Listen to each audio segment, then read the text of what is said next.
ವಿಲಪತಿ ಸುತಂ ಅನ್ನೋದು ವಾಲ್ಮೀಕಿ ರಾಮಾಯಣದಲ್ಲಿ ಹೇಗೆ ಸಕರ್ಮಕವಾಗಿ ಬಂದಿದೆ ಅಂತನ್ನೋದನ್ನ ನಾವು ನೋಡಿದ್ದೀವಿ. ಅದಕ್ಕೆ ಸಂವಾದಿಯಾದಂತಹ ಒಂದು ಪ್ರಯೋಗ English ಭಾಷೆಯಲ್ಲಿದೆ.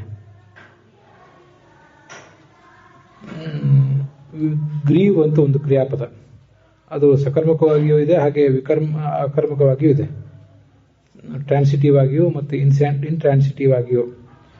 To feel very sad about ಅನ್ನೋದು ಆ ಕ್ರಿಯಾಪದದಲ್ಲೇ ಸೇರಿ ಹೋಗ್ತದೆ. To mourn, to sorrow, for ಅನ್ನೋದೆಲ್ಲ ಅದರಲ್ಲೇ ಸೇರಿ ಹೋಗ್ತದೆ. ಅದರಿಂದ ಅಲ್ಲಿ ಪ್ರಯೋಗ ಮಾಡುವಾಗ ಟು ಗ್ರೀವ್ ಒನ್ಸ್ ಫೇಟ್, ಅವರ ಅದೃಷ್ಟದ ಬಗ್ಗೆ ದುಃಖ ಪಡೋದು, ಸಂಕಟ ಪಡೋದು. ಯಾರೋ ಒಬ್ಬ ವ್ಯಕ್ತಿ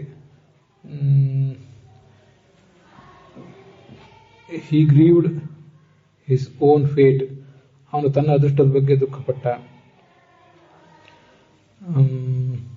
ತನ್ನ ದುಸ್ಥಿತಿಯ ಬಗ್ಗೆ, ಅಥವಾ ತಂದೆಯಾದವನು ಮಗನ ದುಸ್ಥಿತಿಯ ಬಗ್ಗೆ ದುಃಖಪಟ್ಟ.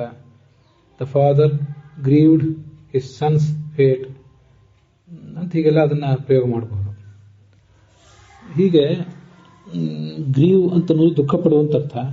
ನಮ್ಮ ಇಲ್ಲಿ ವಿಲಪನ್ ಅಂತ ಏನು ಕ್ರಿಯಾಪದ ಇದೆ ಅದಕ್ಕೆ ಸಂವಾದಿ ಆದಂತಹ ಒಂದು ಪ್ರಯೋಗ ಅದು ಸಕರ್ಮಕವಾಗಿಯೂ ಅಕರ್ಮಕವಾಗಿಯೂ ಇರುವುದನ್ನು ನಾವು ಗಮನಿಸಬೇಕು.